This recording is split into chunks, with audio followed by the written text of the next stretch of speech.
Hi everybody, good morning.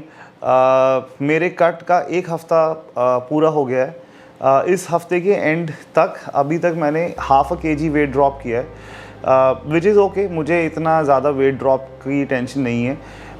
Majorly मुझे inches loose करने हैं और मेरी जो ट्रेनिंग बेल्ट है, मैंने ऐसे इंचेस नापे नहीं थे, बट जो मेरी ट्रेनिंग बेल्ट है वो 6 लूप्स में आती थी और अब इस वीकेंड पे वो 7th लूप में आ गई है। So which is a good sign, मतलब मेरे पेट पे से इंचेस लूज़ हो रहे हैं। तो कट छोटा है, मैं चाहता हूँ कि जल्दी से जल्दी कट ख़त्म करके वापस अपनी लीन गेनिंग पे जाऊँ। तो 1 महीना या मैक्सिमम 2 महीना, तो आज से अब थोड़ी सी ट्रेनिंग की ना इंटेंसिटी इंक्रीज़ करेंगे और इसी के बारे में ये वीडियो था कि क्या चेंजेस मैं करने वाला हूँ और ये how is this backed by science. तो पहले तो मैं आपको एक कॉन्सेप्ट बताना चाहता हूँ by the name of EPOC, EPOC। इसका फुल फॉर्म होता है excess post exercise oxygen consumption. Basically इसका मतलब ये होता है कि जब हम वर्कआउट स्टार्ट करते हैं, ठीक है, तो हमारी बॉडी को जितना ऑक्सीजन चाहिए होता है वो वर्कआउट करने के लिए वो नहीं होता हमारे पास, ठीक है। धीरे धीरे हमारी जो लंग कैपेसिटी बढ़ती है वर्कआउट करते करते और जो हमारी ऑक्सीजन डिमांड है वो मीट करना शुरू हो जाते हैं हम, ठीक है। तो ये जो डेफिसिट हम क्रिएट करते हैं जो हमारी ट्रेनिंग स्टार्ट के टाइम पे होता है, इसकी रिकवरी काफ़ी टाइम देर तक भी वर्कआउट के बाद होती रहती है। तो वो करने के लिए हमारी बॉडी की हार्ट रेट थोड़ी सी हाई रहती है। इनफैक्ट जब हम ट्रेनिंग भी करते हैं तो हमारी हार्ट रेट हाई हो जाती है और रेस्टिंग हार्ट रेट कम होती है। बट क्योंकि हमारी हार्ट रेट ज़्यादा देर तक हाई रहती है, ये ऑक्सीजन डेफिसिट को रिकवर करने के लिए इससे हमारी बॉडी में ज़्यादा कैलोरीज बर्न होती हैं। तो इसको बोलते हैं EPOC। तो मैं कोशिश करूँगा कि आज से मैं ऐसे वर्कआउट्स करूँ जिसमें मैं ज़्यादा से ज़्यादा EPOC क्रिएट कर सकूँ। इसमें करना क्या होता है, बेसिकली इस तरीके से वर्कआउट करना है कि मैं ब्रेथलेस फील करूं, कि मुझे सांस नहीं आ रहा, मुझे अपनी इंटेंसिटी इतनी हाई करनी है जिससे कि मुझे ऐसा फील हो मुझे सांस नहीं आ रहा और मेरी हार्ट रेट काफ़ी हाई हो जाए। जब मैं ऐसा होता है, लाइक मेरी हार्ट रेट, अभी मैं हार्ट रेट के बारे में और बताऊंगा, बट जब भी ऐसा होता है मैं ऑक्सीजन डेफिसिट जोन में जाता हूँ और मेरा EPOC लंबा चलता है। और जब EPOC लंबा चलता है उसकी जो रिकवरी जो टाइम होता है जिसमें बॉडी रिकवर करती है, वो प्रोसेस फैट बर्न करने में हेल्प करता है। तो EPOC कैसे होता है, जो इतने भी HIIT काइंड ऑफ वर्कआउट्स होते हैं जिसमें हम इंटेंसिटी इंक्रीज़ करते हैं, स्पीड इंक्रीज़ करते हैं, एक स्ट्रेंथ ट्रेनिंग के साथ कार्डियोवैस्कुलर एक्सरसाइज करते हैं या एक स्ट्रेंथ ट्रेनिंग के साथ बॉडी वेट एक्सरसाइज करते हैं, बैक टू बैक जिससे हमारी हार्ट रेट बढ़ जाए और फिर उस लेवल तक ले जाए जहाँ पे हमें लग रहा है कि अब तो सांस ही नहीं आएगा। तो मैं अब से कुछ इस तरह के वर्कआउट करने वाला हूँ। तो इसके अंदर मैं अपनी घड़ी को यूज़ करूँगा और जैसे मैं वर्कआउट करूँगा तो मैं कोई स्ट्रेंथ का वर्कआउट करते ही साथ में कोई कार्डियो करूँगा और तब तक करूँगा वो 20 सेकेंड, 30 सेकेंड, 40 सेकेंड, ये 2 मिनट से कम के अंदर रखने होते हैं। एनारोबिक थ्रेशहोल्ड्स के अंदर रहना होता है, तो एरोबिक जोन में नहीं जाना होता। तो 2 मिनट से कम के अंदर मैं कोशिश करूँगा मेरी हार्ट रेट में जितनी हाई ले जा सकता हूँ उतनी हाई लेकर जाऊँ, जो कि डेंजर जोन्स में ना हो, और मैं वो भी समझाता हूँ वो क्या होते हैं। तो और मैं कितनी बार ये कर सकता हूँ, तो मैं अगर 5 स्ट्रेंथ का सेट करने वाला हूँ, क्या मैं उसके बाद 5 बार कोई कार्डियो या कोई back to back body weight exercise कर सकता हूँ? मैं ये करने की कोशिश करना शुरू करूँगा। ये एक तरीके से क्रॉसफिट के वार्ड्स की तरह ही होता है। तो मैं आज से कोशिश करूँगा कि मैं अपनी हार्ट रेट को ज़्यादा से ज़्यादा पुश करूँ, ऊपर तक लेके जाऊँ, मगर ये करते हुए मैं ये भी ध्यान रखूँगा कि मेरी स्ट्रेंथ टूटे नहीं, मेरे स्ट्रेंथ के नंबर सही रहें। ऐसा नहीं होना चाहिए कि ये करते हुए मेरी स्ट्रेंथ गिर जाए और जो चीज़ मैं 80 किलो पे कर रहा था वो अब 60 पे भी नहीं आ रही। तो ऐसे नहीं होना चाहिए। स्ट्रेंथ मेंटेन के साथ साथ कार्डियोवैस्कुलर सिस्टम को चैलेंज करेंगे और EPOC पे ट्रेन करेंगे, ठीक है। तो इसके लिए हार्ट रेट को इंक्रीज़ करने की कोशिश करेंगे। तो अब हार्ट रेट कैसे डिसाइड करते हैं, कितनी हार्ट रेट में इंक्रीज़ कर सकता हूँ? एक नंबर होता है 220, ये होती है मैक्स हार्ट रेट।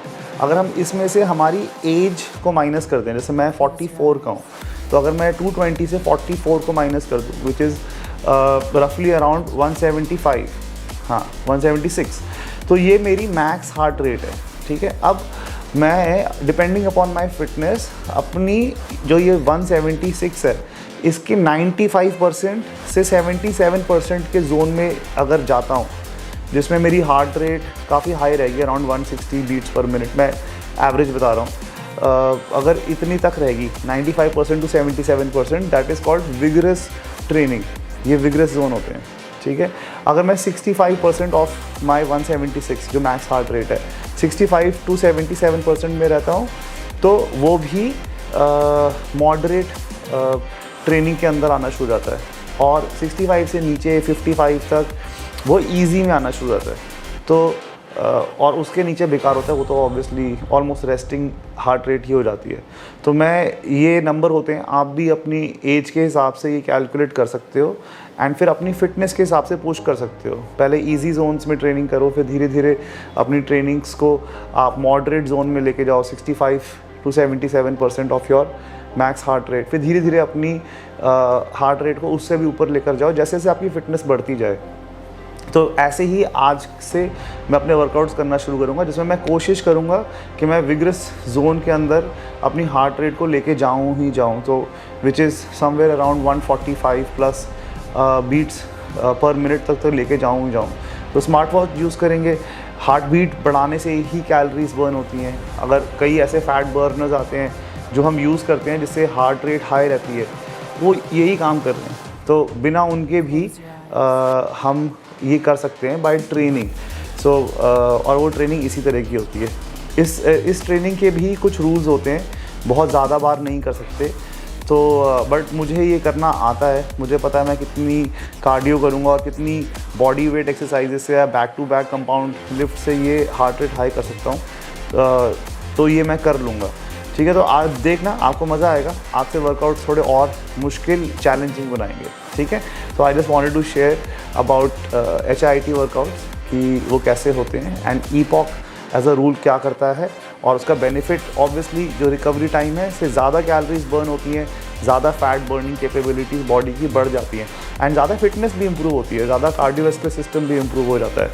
सो बहुत बेनिफिट्स होते हैं, ठीक है। ऑलराइट, सेशन ख़त्म हो गए हैं, आज का वर्कआउट स्टार्ट करते हैं। और जैसे मैंने बताया था, आज से वर्कआउट थोड़ा चेंज करेंगे, ठीक है। मेरा प्राइमरी फोकस मेरी हार्ट रेट इंक्रीज़ करने के लिए होगी और साथ ही साथ मैं कोशिश करूँगा कि मेरी वेट ट्रेनिंग मैं उन्हीं नंबर्स पे करूँ जिन नंबर्स पे मैं हमेशा करता हूँ, ताकि स्ट्रेंथ ना टूटे। मगर मैं बीच में कार्डियो भी करने वाला हूँ, हाई इंटेंसिटी इंटरवल ट्रेनिंग करेंगे।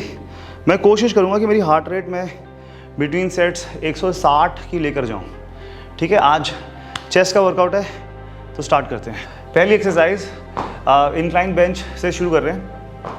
इसमें मैं ऐसे वेट पे ट्रेनिंग करूँगा जिसमें 5 रेप्स के 5 सेट्स आए, ठीक है।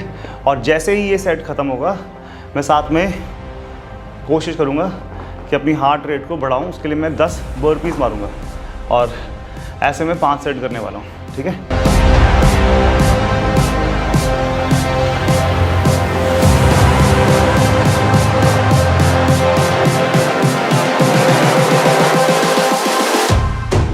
Close your eyes. बिना किसी ब्रेक के बर्पी स्टार्ट करते हैं।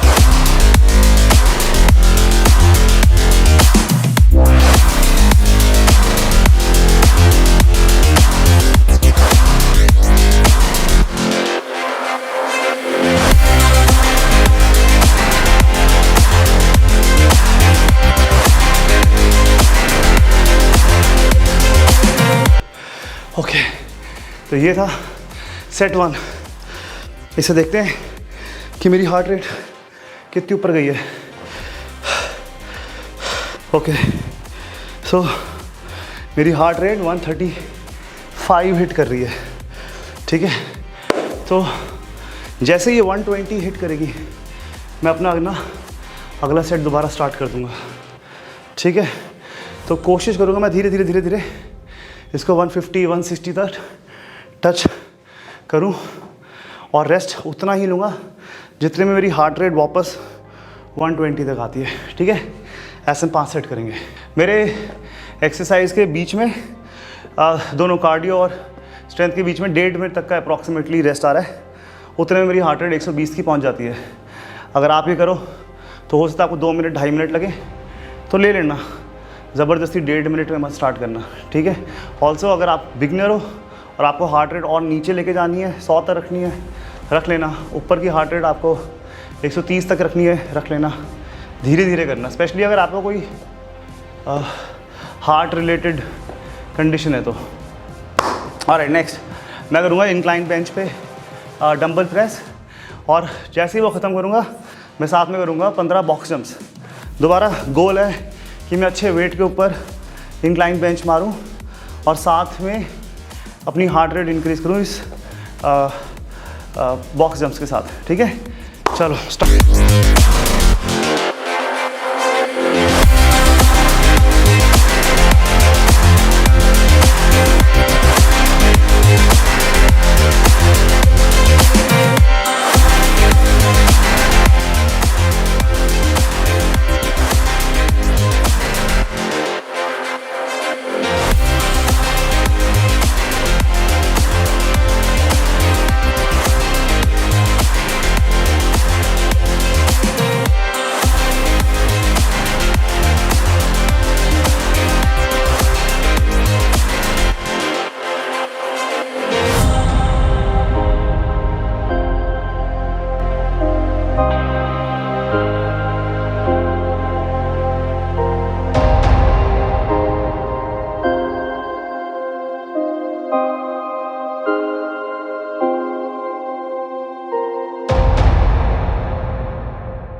बॉक्स जंप्स करते हुए याद रखना कि आप बॉक्स से हमेशा मेंटली सोचोगे कि 2 इंच कम से कम ऊपर कूदूँ, क्योंकि जब आप थक जाते हो तो कभी कभार आप बॉक्स तक नहीं पहुँचोगे तो ट्रिप कर सकते हो, लग सकती है। तो हमेशा कोशिश करो मेंटली कि बॉक्स 2-3 इंच ऊपर है तो आप कभी भी ट्रिप नहीं करोगे, ठीक है, ध्यान रखना।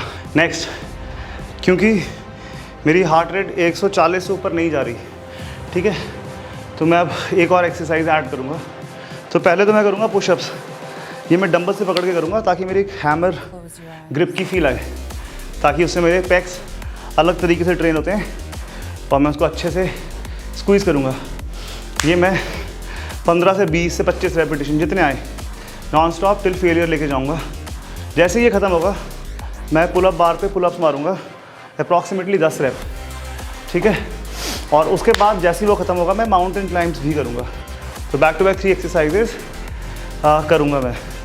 और इस हफ्ते से मैंने ये भी सोचा है कि मैं सिर्फ एक बॉडी पार्ट नहीं करूँगा, मैं स्पेसिफिक टू मेरे गोल्स, अगर मुझे एस्थेटिक्स ट्रेन करने हैं तो weak point training, upper body, जितनी ज़्यादा एक्सरसाइजेज एक वर्कआउट में कर सकता हूँ वो करूँगा ताकि ज़्यादा कैलोरीज बर्न हो, ठीक है। तो स्टार्ट करते हैं पुशअप्स के साथ।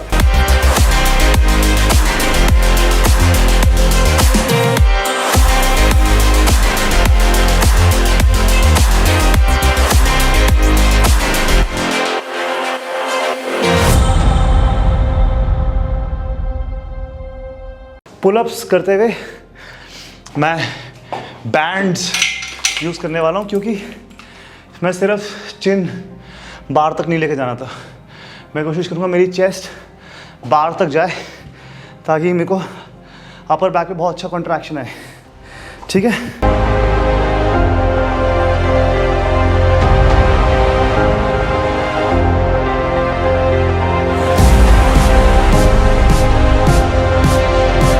अभी मेरी हार्ट रेट 120 दिख रही है। माउंटेन क्लाइंब करेंगे 30 सेकेंड्स।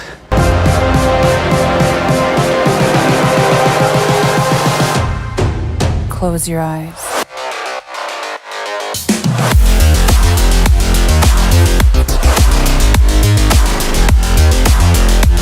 वर्कआउट करते हुए मैं बेल्ट ज़रूर पहनता हूँ। ये ब्रो साइंस है, कोई ऐसा साइंस प्रूव नहीं करती, बट वेस्ट नैरो होती है अगर आप मोटी बेल्ट टाइट बांधो, और वीक ऑन वीक लूप आगे जाने चाहिए।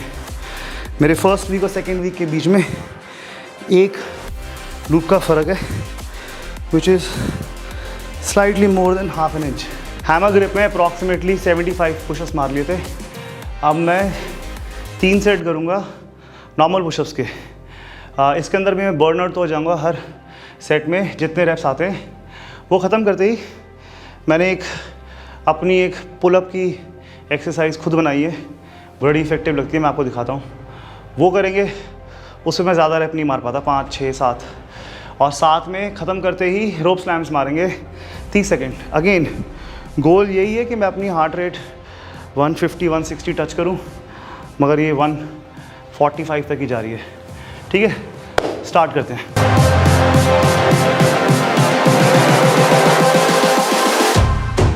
Close your eyes.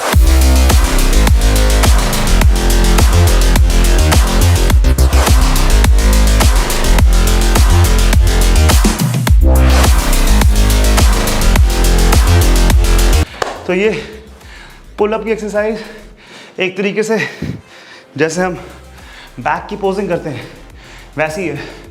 तो मैं बार को वाइड पकड़ता हूँ और ऊपर जाता हूँ, ये सोचते हुए मेंटली कि मैं एक बैक पोज मार रहा हूँ।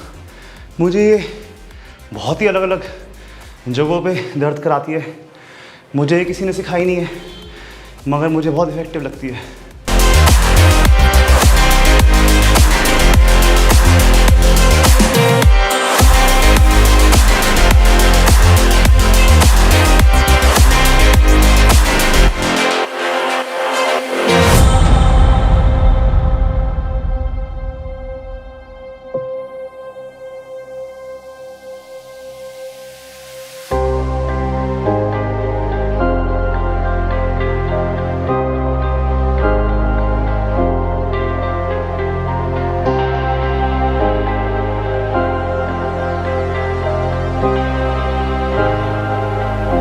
दिस इज़ इट, ये आज का वर्कआउट था। एक डिस्क्लेमर, मैंने बहुत साल क्रॉसफिट किया था। मेरी हार्ट रेट 148 टच करी थी, अभी 146 है। तो मैंने बहुत साल क्रॉसफिट किया हुआ है, तो मुझे वार्ड्स करने की आदत है जल्दी जल्दी। तो अगर आप ऐसा कोई वर्कआउट करें या यही सेम वर्कआउट करें, तो ज़रूरी नहीं है कि आप इतना ज़्यादा पुश करें। ध्यान से धीरे धीरे करना, और फिर उसके बाद देखना आपको कैसा फील हो रहा है। एकदम से बहुत पुश मत करना, पता लगे 3 एक्सरसाइज के बाद ही बॉडी क्रैश हो गई। तो धीरे धीरे करना और अपनी फिटनेस के हिसाब से ही करना। मगर ये ईपॉक क्रिएटिंग वर्कआउट बहुत इफेक्टिव होते हैं फॉर फैट लॉस, एंड इन्हीं को हम HIIT बोलते हैं। ठीक है, आई होप आपको ये वर्कआउट अच्छा लगा।